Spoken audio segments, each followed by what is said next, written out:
まっすぐ自分の言葉は曲げねえ。俺の人道だ。まっすぐ自分の言葉は曲げねえ。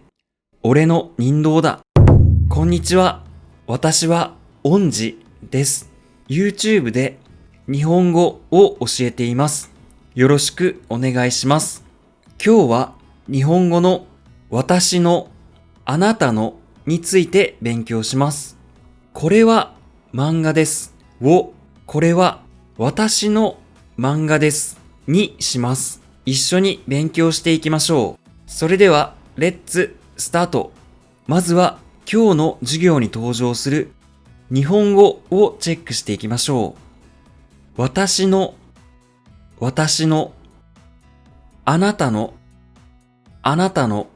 私のは英語の my と同じ意味で、あなたのは英語の your と同じ意味です。ですので、my book は私の本、your book はあなたの本、This is my book はこれは私の本です。This is your book はこれはあなたの本ですとなります。一緒に発音の練習をしてみましょう。これは私の本です。これは私の本です。これはあなたの本です。これはあなたの本です。それは私の漫画です。それは私の漫画です。あれはあなたの自転車です。あれはあなたの自転車です。今日はもう一つのを使った大事な日本語を紹介します。私の、あなたの、もう一つ大事なのが日本のです。例えば、これは日本の漫画です。これは日本の漫画です。この日本の部分は中国の、韓国の、アメリカの、インドネシアのでも OK です。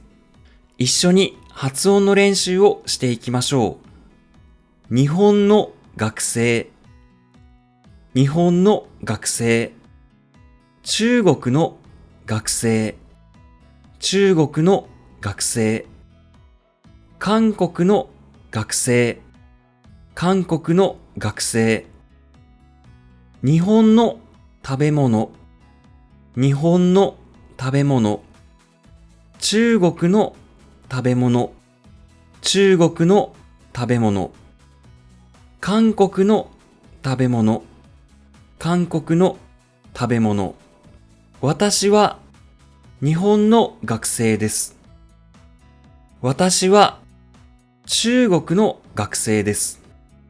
私は韓国の学生です。これは日本の食べ物です。これは中国の食べ物です。これは韓国の食べ物です。今日の授業のまとめです。私のは英語の my、あなたのは英語の your と同じ意味で、のは日本の、中国の、韓国の、インドネシアのなど国、カントリープラスのでも使います。今日の授業でわからなかった点があればコメント欄で質問してください。